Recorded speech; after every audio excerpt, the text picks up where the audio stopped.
not at all stingy. I'll give you a story. Roger, you have this unique perspective of Bubbles. Because I came in and out of his life, for many years. If you come to my house today, of course, just now it's being renovated, there's a bookcase that really belonged to the Padmsees. Little before he died, it's very strange. Bubbles rings me up and says, I noticed every time you do a play, you order this bookcase. And he just had it sent to me. I said, Bubbles, you can't do that. It's your mama's, they used to have this furniture. What about Alex? Shiraz. What about Alex? Yeah, no, I forget Alex. His mom was the biggest. And he just said that to me. So I said, no, Bubbles, I'm not taking it. So he took it back and had it painted so his mother would not recognize it. Bubbles was not there and then sent it back and says, no one's going to recognize that kid. It's yours. And that revolving bookcase is in my house today. Oh, it's it back. Bubbles, Ask him for it back. People thought of him as stingy. He was not at all stingy. He was generous to a fault. With other people. Yeah. No, he only was the not. family. He was not. He just meant, he mentioned he made sure that everybody got his due. He was not stingy. And I can say this because, I knew him. I think Parveen must have changed him because when he was young. No, yeah. So when none of us had money, none of us had anything to share, Like, Fresh air. uh, But I have to tell the cousins, who are all the sons and daughters of the brother, that we, the children of the women of the family, actually got our sex education from Bubbles. Absolutely. We used to go into his room and we used to raid his cupboards and we'd find all these amazing pornographic photographs and we'd pour over them every Sunday. And we'd steal his cigarettes and we learned how to smoke with Nana Papa's loo out there. But he was not So stingy. He was not stingy. We all, let's face it, we used to live on a salary. Alec and Jerson will remember 5,500 was the maximum managing directors could get. Yeah. And therefore, that was the maximum salary we could get. So, you had to make do with what was within that. True. And I mentioned that too. yeah, that's what we had to live with. Okay, I go to Candy. Yeah. Bubbles' young sister, and his favorite, very, very fond of it. The Padmsee family went from Bobby, who was the eldest, he was 10 years older than me. So when I was 7, he was 17, he was already producing plays, rehearsing them in this drawing room. The first time I went on stage, Chotu and myself, not only myself, and it was in a play directed by Bobby. It was in fact The Merchant of Venice, and we were two black Moors accompanying the Prince of Morocco, played by Bobby. So that's the first time I ever went on stage. But I'm not from here, from Candy, something. He said,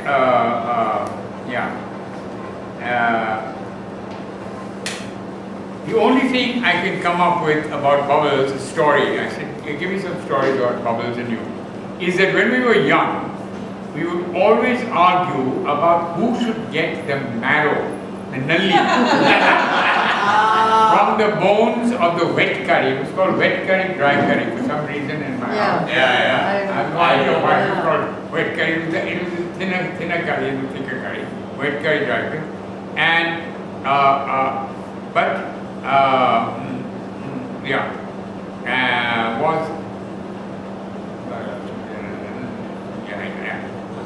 finally Bubbles said that when he grew up, he was going to shoot an elephant so that there would be enough nalli inside.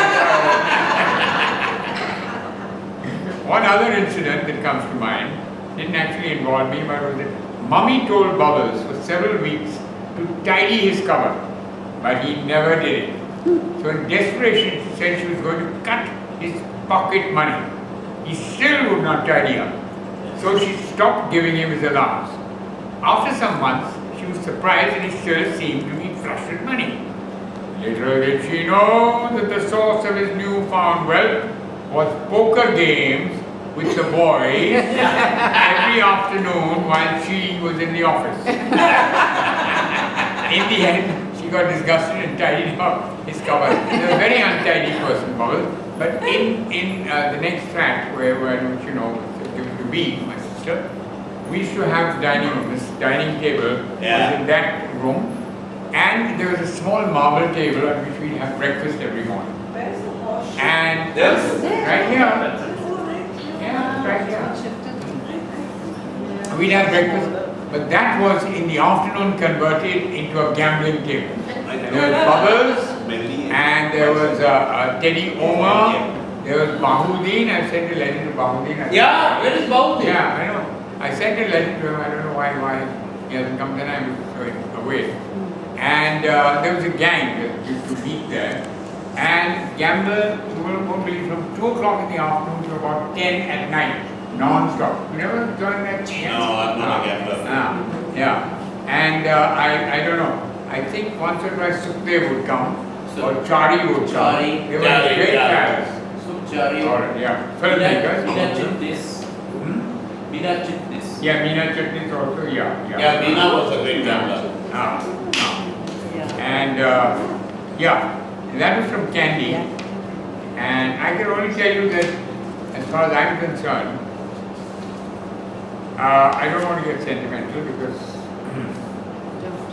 but Bubbles was my best friend. And yes, he had a lot of idiosyncrasies, but which one of us Doesn't have. Yeah, absolutely. So, but he was a wonderful, wonderful brother. And Chotu was the second brother, only 1 year difference between Chotu and myself. But we never got on because we shared in that room there, which now is Raya's bedroom, and we slept in 2 beds. And every day we'd have a fight. But with Bubbles, you couldn't actually fight. Yeah. That was one thing about him, right?